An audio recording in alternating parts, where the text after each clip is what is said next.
Lawrence, iho. Halika, pumasok ka. Kanina pa naghihintay ang magiging biyenan mo sa'yo. Si Sandra ang sumalubong sa binata. Pasensya na ho, tita, kung na-late ako. Na-traffic po kasi ako sa may Quiapo. Okay lang, iho. Ang importante ay nakarating ka. Si Rose po pala, tita. Nasa kanyang silid pa, pero tatawagin ko na siya para maghapunan na tayo. Sige po, tita. Salamat. Sige na, puntahan mo ang mga biyenan mo. Nasa may sala sila. Tatawagin ko lang si Rose. At huwag kakabahan sa pagharap mo sa kanila, ha? Napakabait ng magiging biyenan mo, Lawrence. Opo, Tita Sandra. Thanks again. Pagkapasok nila sa may sala, kahit anong pigil ni Lawrence na huwag siyang kabahan, nakadama pa rin siya ng kaba. Magandang gabi po, tita, tito. Bati niya sa magulang ni Rose. Magandang gabi rin sa'yo, iho. Tugon nilang mag-asawa. Maupo ka muna, iho, habang hinihintay natin si Rose. Salamat po, tita. Nang makaupo na si Lawrence, kaagad na nagtanong ang ama ni Rose. Well, sabihin mo nga sa akin, iho. Bakit kaagad na niyaya mo ang anak ko na magpakasal na kayo? Iho, ano nga palang pangalan mo? Sabat ng ina ni Rose. Ang ginang na kinakabahan baka ibang sasabihin ni Lawrence. Ako nga po pala si Lawrence. Pakilala niya sa sarili. Sounds familiar sa akin ang pangalan mo, iho. Ano nga palang business mo? Para kasing I heard your name before. I am working in my own company po, tito. Ang Acosta Shipping Line and Acosta Law Firm. Pero sa pagiging lawyer ako nakapokus ngayon po. Kaya pala familiar ka sa akin. Nasa big time company ka pala, iho. Alam mo po ang Acosta Shipping Line and Law Firm, tito? Yes, pero hindi masyado. Sagot nito. Nakahinga ng maluwang ang ina ni Rose dahil nalihis ang usap ng dalawang lalaki. Ba't ang tagal mo, Rose? Hindi tuloy siya mapakali. Rose! Tawag ng tita Sandra nito sabay katok sa pintuan ng silid nito. Hindi sumagot si Rose. Rose! Walang sumagot. Dahil hindi naman nakalak ang pinto, pumasok na siya. Nakita nitong tulog ang dalaga. Rose, iha, wake up! Nasa baba na si Lawrence. Turan nito na kanyang niyugyug ito para magising na. Ungol lamang ng dalaga. Rose, gising na. Andito na si Lawrence. Saad nitong muli. Tita, inaantok pa ako. Kayo na lang ang umarap sa kanya. Turan niya na walang kagana-gana. Rose, bisita mo siya at magiging asawa mo pa kahit na ayaw mo sa kanya. Please, iha. Harapin mo naman siya kahit pakitang tao lang. Siguro naman tinuruan ka ng mommy at daddy mo ng good manners. Rose, kaya bumangon ka na at mag-ayos ng iyong sarili. Tama naman ang tita niya, kaya't agad na siyang tumayo. Sige, tita. Mauna na ako sa baba, hintayin ka namin. Opo, tita, susunod na ako. Lumabas naman na ito sa kanyang silid. Oh, Sandra, nasa na si Rose? She's coming. Naghahanda pa. Alam mo naman tayong mga babae, di ba? Oo naman, Sandra. Oh, Lawrence, okay ka lang ba? Baling ni Sandra sa binata. Okay lang po ako, tita. You look so nervous, iho. I'm fine, tita. Really? Okay, you say so. Sandra, maiwan ko muna kayo. Samahan mo sila, titingnan ko lang kung nakaredy ng mga pagkain. Sige, Sally. Take your time. Iho, maiwan muna kita ha. Feel at home. Don't be nervous, okay? Opo, tita. Go ahead. Oh, Lawrence, yung tinatanong ko kanina sa'yo, hindi mo pa sinasagot. Balik tanong ni Mang Ray. Ano nga po ba yon, tito? I mean is, bakit kaagad mong nayaya ang anak kong magpakasal? Hindi pa nyo kilala masyadong isa't isa. Ganito kasi yon po, tito. Sa totoo lang, napahinto sa pagsasalita si Lawrence nang dumating si Rose. Hi, Dad. Bati niya sa ama. Mabuti naman at bumaba ka na, anak. Sorry kung ngayon lang ako, hindi ko na malaya nakatulog pala ako. Rose, hindi mo ba babatiin ang fiancé mo? Ika ng kanyang tita. Ngumiti ng kimi si Rose. Hi Lawrence. Ika lang niya kaya pinanglakihan siya ng mata ng tita niya. Sumenyas na lapitan ng binata. Nakuha naman ni Rose ang ibig sabihin nito. Kaya kahit na ayaw niya lumapit siya kay Lawrence. Sa paglapit niya kaagad na hinalikan siya ni Lawrence. Sa labi sana ang tama, pero iniiwas ni Rose ang muka. Sa pisngi tumama ang halik nito. Oh, Rose anak, mabuti narito ka na. Taman-tama kakain na tayo. Ray, Lawrence iho, halina kayo nakahanda ng pagkain. Anyaya ni Aling Sally.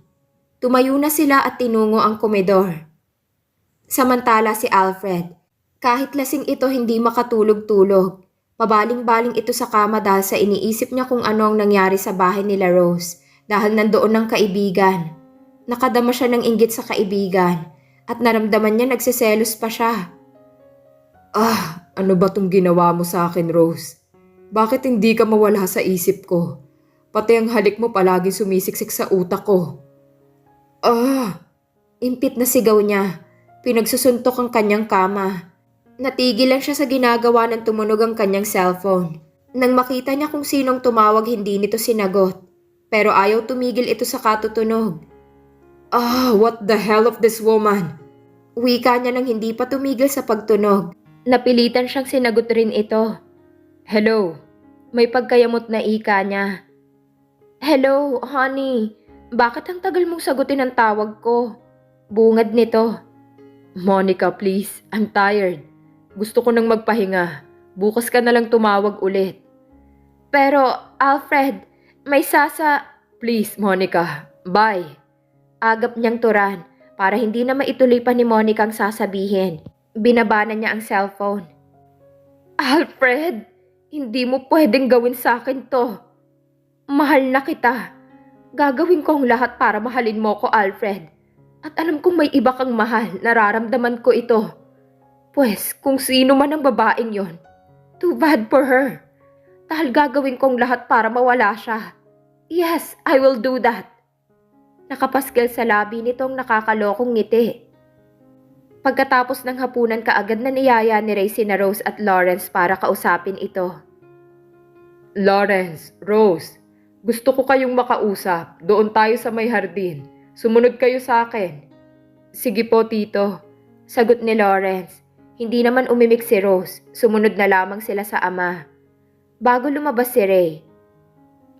Sally, gusto ko ng coffee. Lawrence, gusto mo rin ba? Hindi po ako nagkakape, tito. Ganun ba? Ako na lang, Sally.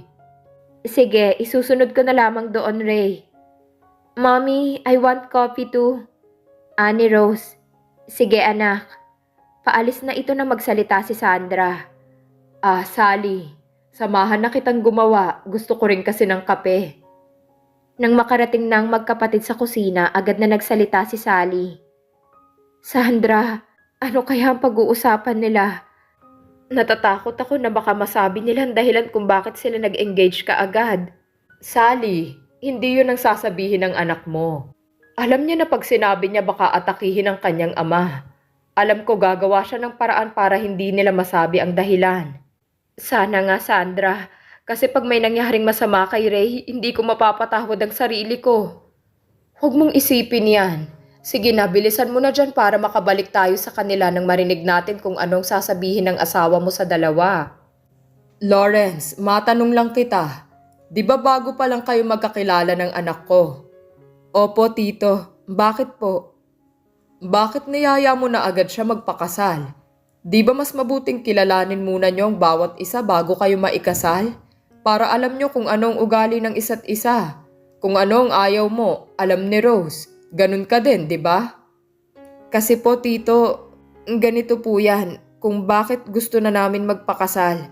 Hindi ko nga... Pasimpleng sinipa ni Rose ang paa ni Lawrence sa ilalim ng lamesa. Napahinto ito sa pagsasalita. Dad, di ba sinabi ko sa inyo ang dahilan kung bakit niyaya niya kaagad akong magpakasal? Sabat niya. Oo, anak. Kaya lang mas maganda kung siya mismo magsabi. Kasi siya ang lalaki. You don't believe me, Dad, sa sinabi ko sa'yo? Hindi naman sa ganun, anak. Ang sakin lang naman siya ang magsabi sa akin. Dahil sa sinabi ng ama, pasimple na naman niyang sinipa si Lawrence. Oh Lawrence, di ba tama ang sinabi ko? Nakuha naman ng binata ang ibig niyang sabihin. Opo tito, tama po ang sinabi ni Rose sa'yo. Wika nito dahil hindi naman niya alam kung anong sinabi ng dalaga sa kanyang ama. Umayon na lamang siya. So kung ganon, kailan niyo balak magpakasal? Kung nagmamadali kayo, wala na akong magagawa pa.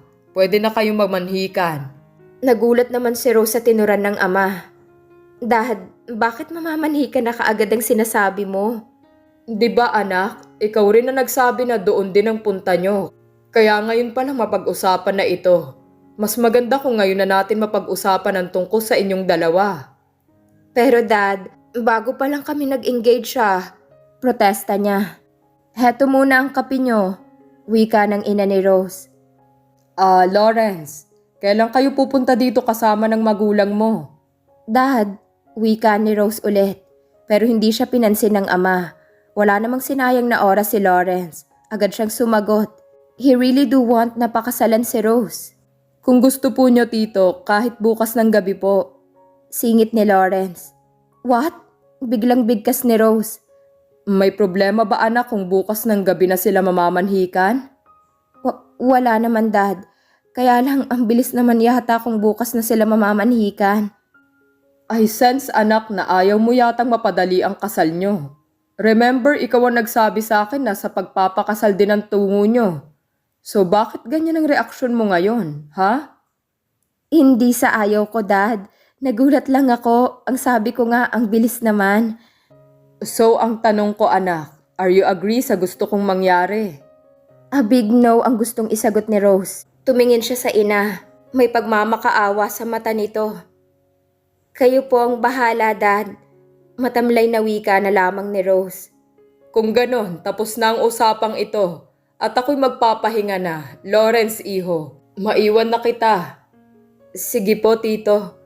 Magpapaalam na rin po ako para makapagpahinga na si Rose. Dahil naging maganda ang usap ng asawa niya sa binata, nawala ang takot na nararamdaman ng ina ni Rose. Tita Sandra, Tita Sally, aalis na po ako. Sige iho, mag-ingat ka sa pagmamaneho mo. Rose anak, ihatid mo siya sa labas. Opo mami. Salamat po tita sa paalala. Tita Sandra, mauna na ako. Sige iho, take care okay? Be careful, drive slowly. Thanks sa paalala, Tita Sandra.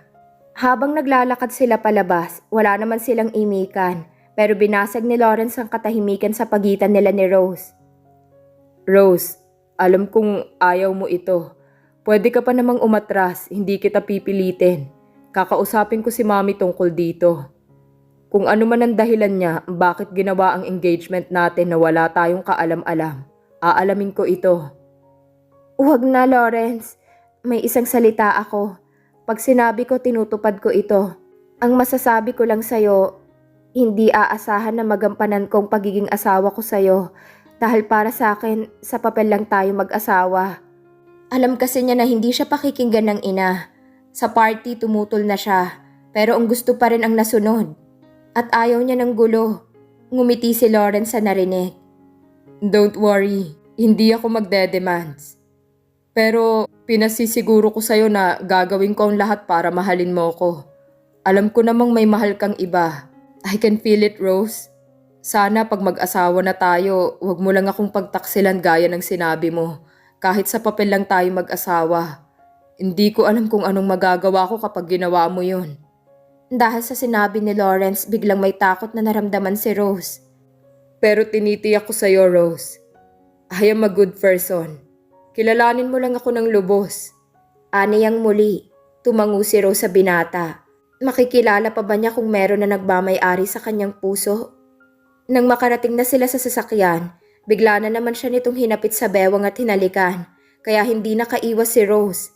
Tamang sa labi niya dumapo ang labi ni Lawrence. Halik na mapusok at may pagkasabik ang pinalasap ni Lawrence sa kanya. Pero she felt nothing. Wala man lang siyang naramdaman kahit na kaunting kilig. O kilabot man lang, hindi gaya ng halik ni Alfred na nagpatayo sa lahat ng balahibo at bulta-bultahing kuryente ang kanyang naramdaman. Nang maramdaman niyang uminit ang halik ni Lawrence, gumagapang ang kamay sa kanyang dibdib at may naramdaman na siyang tumusok sa may puson. Nanlaki ang mata niya, malakas na itinulak ito sabay sampal sa binata. "Huwag mo naman akong bastusin, Lawrence!" Galit na turan niya, napahiya naman ito sa ginawa niya. Humingi siya ng depensa sa dalaga. "I'm sorry, Rose. Nadala lang ako sa nararamdaman ko para sa'yo." Pero hindi na pinansin ni Rose si Lawrence. Kaagad na niyang iniwan ito. Stupid me. Bakit ko ba nagawa yun? Sinundan na lamang niya ng tingin ng dalaga. Nang wala na sa paningin si Rose, kaagad siyang sumakay sa kotse at umalis na. Habang nasa sasakyan siya, kinakausap ni Lawrence ang sarili. "Hindi ako papahig na mawala ka sa akin, Rose. Walang pwedeng umagaw sa'yo. Alam kong may gusto ka kay Alfred. At ganun din siya. Kahit na matalik ko pa siyang kaibigan, hindi ako papayag na siyang hahadlang sa ating dalawa. Pag ginawa niya yun, mapapatay ko siya dahil mahal na kita, Rose. Una pa lang kitang makita. I know to myself na ikaw na ang babaeng mamahalin ko. At gusto kong makasama habang buhay." "Oh, Alfred anak, hindi ka ba papasok ngayon sa trabaho mo?" "Hindi po muna, Mami. Masakit ang ulo ko." "Alfred anak, hindi ka naman dating ganyan na. At lalong hindi ka umiinom. Maglasing ng sobra. Now, can you tell me? Kung ano man ang gumugulo sa'yo. Ilang ulit kong sinasabi na kung may problema ka harapin mo. Huwag iyang dinadaan mo sa pag-inom. Tama, makakalimutan mo ang problema mo pag nalasing ka na. Pero pag gising mo nandyan pa rin ito. Hindi mawawala." Dahil sa sinabi ng ina, isang malalim na buntong hininga ang pinakawalan ni Alfred.